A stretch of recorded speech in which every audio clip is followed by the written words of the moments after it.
J'avais invité à de l'audace et à de la franchise. Vous y êtes allés tous les trois. Et vous, Lionel, et vous, Jeff en particulier, vous nous annoncez que rien n'est réglé dans les grands marchés de l'économie mondiale, qu'il ne faut pas traiter justement l'Afrique avec une sorte de condescendance ou de pitié. C'est bien de nous le rappeler assez souvent, et en tout cas en cette circonstance. Et vous, Jeff Frieden, vous lui dites que les changements dans la plupart des pays vont s'accompagner de conflits sociaux avec des conséquences politiques, de 5 à 10 années d'austérité avec même une baisse des salaires.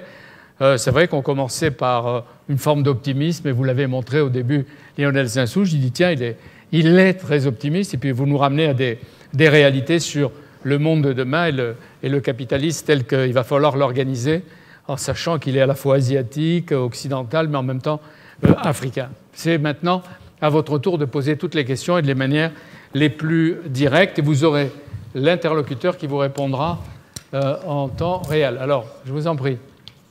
Vous vous levez, vous donnez votre nom, vous dites à qui vous vous adressez, et vous avez la réponse. François Drouin, je m'adresse notamment à Lionel Zinsou. On n'a pas parlé depuis ce matin de l'Union pour la Méditerranée. Est-ce que, selon vous, elle peut jouer un rôle, justement, pour ce nouveau capitalisme à couleur changeante? Vous voulez qu'ils vous disent la vérité? Oui. Écoutez, je souhaite vivement qu'elle joue un grand rôle. Je comprends qu'au Maroc, il y a un petit peu de scepticisme sur le grand projet de l'Union pour la Méditerranée. Et vous savez peut-être qu'il y a un peu de scepticisme en Afrique subsaharienne. Il y a une grande inquiétude chez les Africains qui est que ce que le président Ouad appelle cette espèce de muraille qui se construirait dans le Sahara et où il y aurait au fond une Afrique du Maghreb et du Machrek qui serait tournée vers l'épicentre de la Méditerranée et l'Europe et qui se séparerait de l'Afrique subsaharienne et il se créerait un mur, un nouveau mur.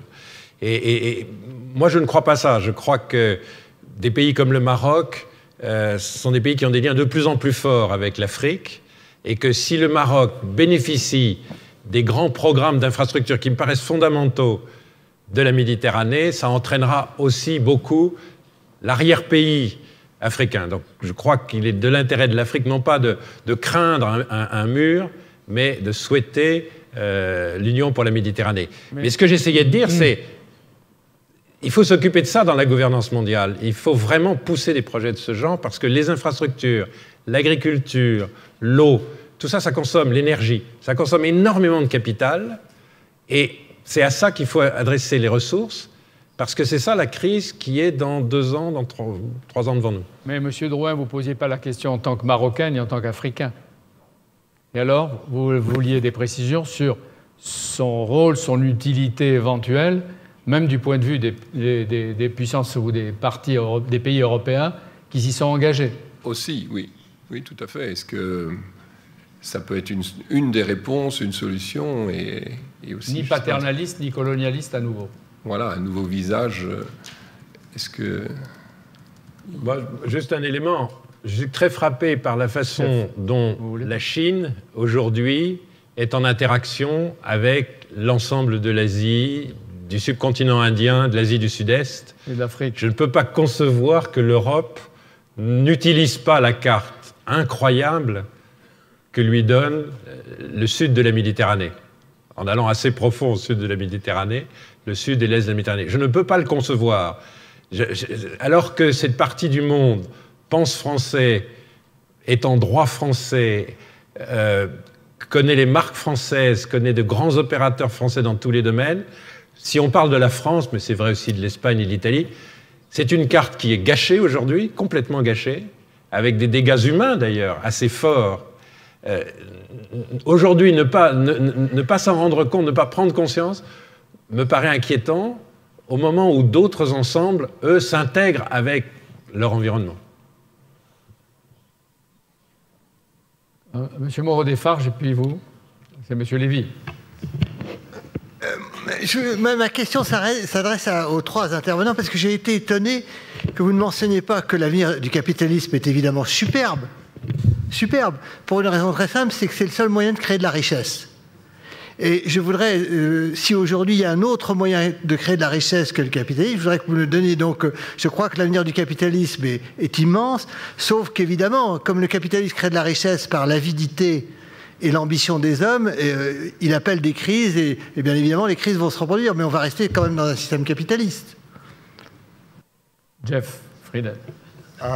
Well, I mean, I think the real question is not. Oui, la vraie question, me semble-t-il, c'est de savoir si le capitalisme est un ordre économique qui peut créer des richesses, ce qui semble être le cas, mais de savoir quels pourraient être les conflits politiques et sociaux à mesure qu'ils se produisent, à mesure que le capitalisme se développe. Et donc la question sous-jacente n'est pas purement économique ou technique, me semble-t-il, pour revenir à ce qui a été dit notamment ce matin.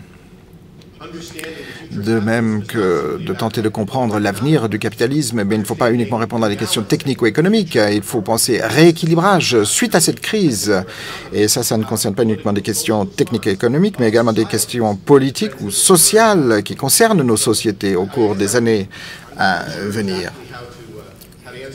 Je ne sais pas précisément comment répondre à votre question. Je dirais peut-être que de bien comprendre l'avenir de nos économies, qu'elles soient développées ou en développement, et bien pour ce faire, il faut regarder au-delà des marchés et il faut également tenir compte du vaste réseau de relations politiques, économiques et sociales.